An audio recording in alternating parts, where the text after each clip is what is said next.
Mental health is a significant matter that needs to be voiced out. Okay guys, at mga ka-trader sa video nito, naglalaman ito ng sensitibong topic, no, trigger warning, but also this video is tend to be made nang sa gayon marami po tayong matutunan, no, sa ating mga personal na mga experiences at mga personal journeys po natin, no. So, kaya naman, no, pag-usapan na natin ito. Kumbaga ang video nito syempre, share ko din yung aking mga somehow 'no, personal experiences. Bibihira lang kasi akong mag-share talaga 'no, karamihan siyempre it's either yun nga ang mali sa'kin kinikimkim ko or yung family ko naman tinutulungan po ako 'no. So kaya naman sabay-sabay po tayong matuto at siyempre sa lahat ng dumadaan diyan ngayon sa, mga mental health issues and mental health concerns, mas maigi po 'no na talagang mag-seek tayo ng help from professionals o kaya naman sa mga kampamilya po natin or yung mga kaibigan na makakatulong po sa atin 'no, kasi kailangan natin sila. Okay, so okay 'no, ang mental health siyempre sa Pilipinas talaga nga namang kumbaga laganap na 'yan 'no, at sa buong mundo po 'no, sorry. So, sa buong mundo talagang kahit sinong tao naman 'no, tinatamaan ng mga ganyan at kung mahina-hina ang loob mo, may pagkakataon na alam mo 'yon, bibigay ka na lang talaga, eh, 'no. So, wait lang. Okay, so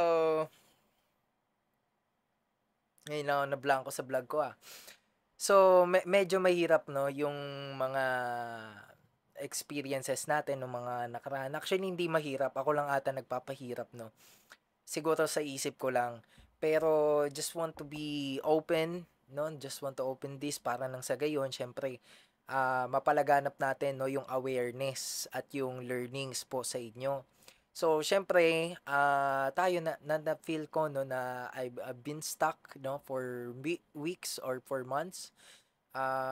Pero ang dami ko na ngang somehow 'di ba achievements pero nagkakaganito pa ako. So hindi talaga sa pera or sa material na bagay, yung learnings dito is how you look at things, 'yan 'no.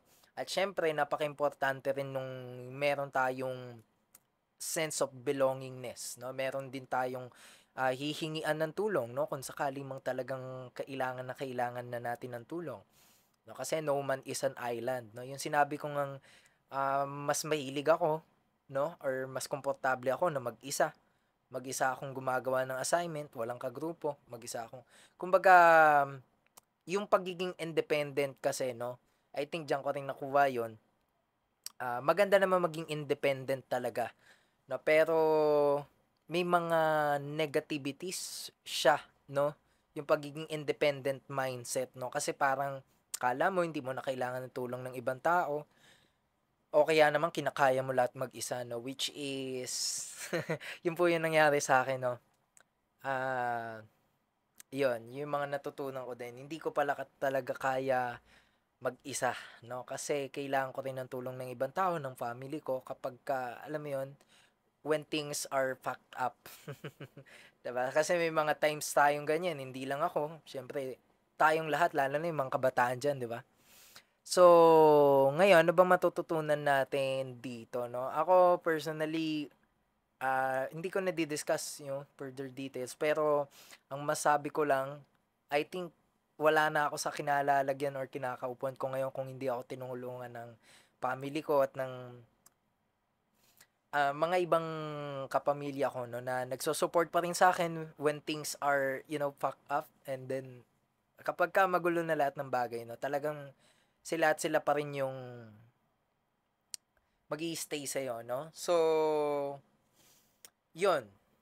Yun yung masasabi ko sa inyo 'no, kailangan meron pa rin kayong talagang sense of belongingness o kung let's say hindi buo yung pamilya ninyo, basta meron kayong taong makakausap pa rin 'no, meron kayong masasandalan kahit isa o dalawa lang na totoo, 'di ba? So, yun ang maipapayo natin sa inyo na minsan kailangan mo talaga siyang daanan, hindi sasabihin nilang, "Hindi ano, sa isip mo lang 'yan, okey lang 'yan, makakaano ka din diyan." Pero mahirap siya talaga kapagka wala kang, nasasamahan or nasasandalan 'no, kapagka magulo na lahat ng bagay 'no. Kasi ang totoo niyan, No, siyempre sa lahat ng kabataan ngayon, hindi naman sa lahat ng pagkakataon eh motivated tayo. Yan ang totoo. No, hindi sa lahat ng oras, araw, no, sige, grind tayo. Hindi pala ganun. No, akong kaya, no, ako nagpapayo dito, no. But mostly, kumbaga, syempre sa buhay ko ganun din ang nangyayari. Hindi talaga tayo lagi motivated, yan ang totoo, no? So ngayon, dun na magsisimula yung urgency mo na baguhin yung buhay mo kung sa tingin mo stuck ka. Ayan, sinasabi ko to sa sarili ko ngayon, no? Sinishare ko nga lang, baka kumbaga may nakakaramdam din ng ganito ngayon, ah, baka sakaling matulungan ko din kayo, 'di ba, sa pamamagitan ng video na 'to at sabay-sabay tayo magbago, no? Hindi ko naman sinabing kayo lang ang magbago tas ako hindi, 'di ba? Sabay-sabay tayo kaya nga ako nagbo-vlog eh, while I'm helping myself as well. So, kaya 'yon, no? Maganda talaga niyan syempre bumalik ka ulit sa mga dati mong goals, sa mga dati mong whys, no? Bakit ka nag-start mag-vlog? Bakit ka nag-start ah, gumawa ng contents o kaya naman ikaw na nanonood nito sa trabaho mo, sa pag-aaral mo, sa negosyo mo. So, ganun talaga, no? Kaya nga kakapanood ko lang ng mga life coaches, no, ng mga talks again.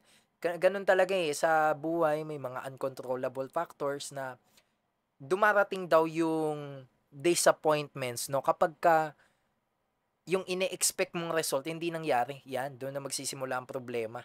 Maliit man o malaking bagay, napapalaki natin, 'di ba? Pag maliit na bagay, na buwisit ka lang ng kaunti sa umaga, hanggang gabi dala-dala mo na. So, ayun yung mga small details, no, na kailangan nating pagtuunan ng pansin kasi yung pala, no, yung 20% lumalaki siya into 80%, 'di ba? 80-20 principle. So, yun, no? Marami rin tayong natutunan sa vlog na ito. Maraming learnings and reflections, no? As of now, tayo po, no? Hindi pa ako super active ulit mag-vlog, pero ayan, sinusubukan naman nating mag-vlog na ulit, bumawi, no? Maraming personal, no, na nangyayari sa akin. I'm sure hindi lang sa akin, syempre sa inyo rin lahat. Na kumbaga nga lang, hindi ko na sinasabi, no, pinapublicize sa social media. Kasi sino ba naman ang gustong makabasa ng mga negative stories, right? Sino ba naman ang gustong makabasa ng mga negative, 'di ba? So ako, ayoko nga na makakabasa ng gano'n kasi nakaka-trigger.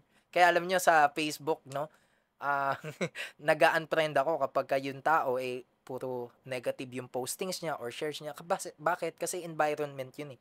Nakikita mo yun. So maybe hide mo na lang or unfriend mo siya, 'di ba? Para nang sa gayon syempre mawala na yung bother mo na yun. So kasi dala-dala mo yun yung mga nakikita mo, napapanood mo. So i-control mo kung ano makokontrol mo, yung mga hindi mo makakontrol, wag mong kontrolin, no? Yan din ang sinasabi ko sa sarili ko. Kaya naman I think niya yan, end of month, mag-start tayo mag-change, no? I think doon ako makakapuli recover sa end of month. Basta may bago tayong surprise, no? So, yun lamang. I hope sa mga nakakapanood nito na meron ding pinagdadaanan ngayon or anxiety, depression, alam ko, no? Hindi ko man alam yung iyong istorya or pinagdadaanan, no? Pero I am sure karamihan sa atin eh napagdaanan na yung mga struggles, no, na kinakaharap ng bawat isa, no? Iba-iba man ng bigat, pero yun, no? Kailangan natin itong pagdaanan at pagtagumpayan. Okay, so kaya yun, no? Ayan, actually I'm still in a recovery phase or recovery mode, no? Hindi pa tayo totally nakakabawi, no? Pero ayan na, no? Nagiging positive na yung thinking ko ulit na yan, in the next weeks, in the next months, makakabawi din ako. So kasi hindi naman talaga every month, no, eh yung performance natin sa trabaho, school, sa negosyo is laging ganyan, no? Minsan bababa talaga. Pero ang kailangan lang doon is lumalaban ka pa rin, tinutuloy mo pa rin, no? Kahit alam mong hindi nagiging maayos ang lahat. Kasi alam mo, sooner in the future, maayos rin ang lahat. Okay, so sana nakabigay po ng motivation, the Estudyante Trader here. Bye-bye po.